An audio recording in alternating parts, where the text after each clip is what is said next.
And we're back, YouTube. Thanks for tuning in. As always, I appreciate that. Today, let's talk about Okinawa Rush. And that is a side-scrolling beat-em-up. And it's inspired by the classics on NES. And for me, on Amiga, especially Last Samurai, I really adore that game. Still love it.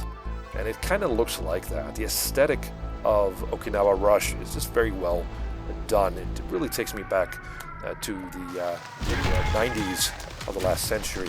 You get to choose like 3 characters, but they kind of pretty much sort of play the same this game.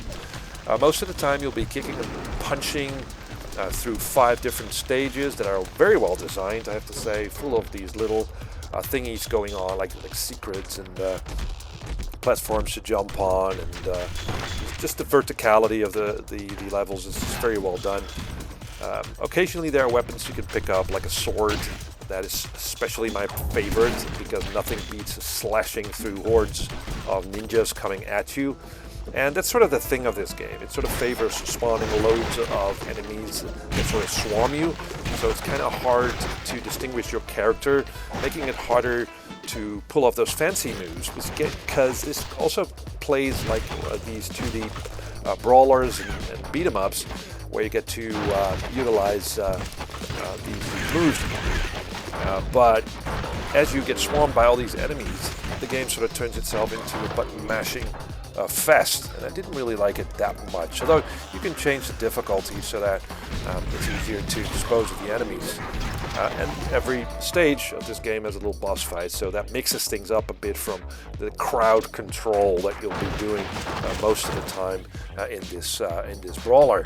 Movement is fast, but not always as precise as I want it. It just felt a bit teleporty-ish, if you know what I mean. It's just kind of flip-flap-floop there over the whole thing, and it's kind of, I don't know, it's just, it seems that the character gets glued to certain surfaces and that sort of thing. Also, I did have an issue where the game sort of slows down to crawl, and for some reason changing the resolution of my desktop resolved that issue, but it was kind of funky, really. I guess it's not really my cup of tea, these type of games, even back in the day on my Amiga. Still, I do really like the idea of brawlers, but I guess I'm not that good at them. I also don't think this is one of the better ones, although it is fun for a while. It does get a bit stale with all the fighting and kicking and punching that's going on. It has a sort of a shallowness to it. Again, also the classic had that, but still. That's what I think of Okinawa Rush. Let me know what you think, and see you in the next video.